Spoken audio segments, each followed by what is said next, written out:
نام مادر چی شیرین است، گفته هایش دل نشین است.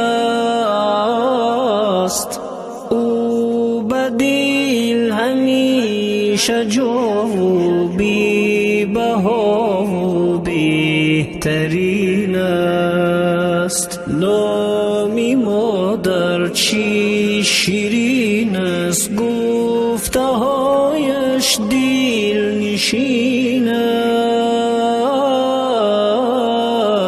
او به دل همیشه جا و بی بها و بهترین است. من فدای خنده هایش، نتوان دید گریه هایش. در غریبی عمر من رفت، بس شدم آب و ادایش. من فدای خنده هایش، نتوان دید گریه هایش.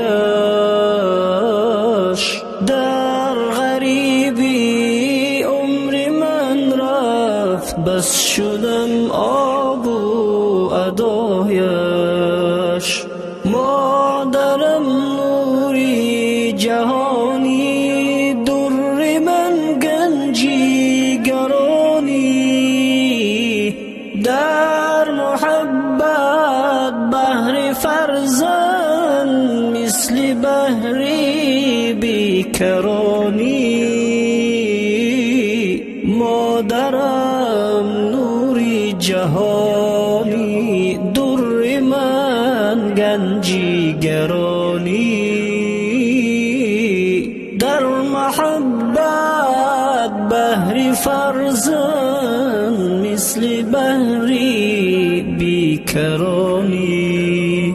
کم شد عمر جدایی، بگذرد آب و ادایی. تا نشینم در بری تو، بس دیگر ملکی گدایی.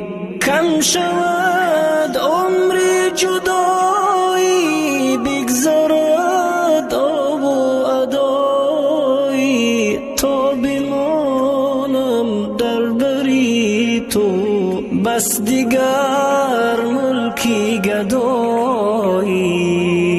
گردی راهی تو به چشمم، سرمه سازم جان شیرین. تو که استادی حیاتی و معلم در ره دین. غمی ما نوشی تنت شد، پوشش در بدنت شد. ما که دوریم زبری تو، شب تار در میهنت شد. مادرم تاج سری من، همچو سایه در بری من. دائما بهرم دا کن ای بهاری غمبری من. من اقبال هر نماز در دعا، ز ذات سبحان. آرزو کنم همیشه که بینم روی تو خندان. آرزو کنم همیشه که بینم روی تو خندان.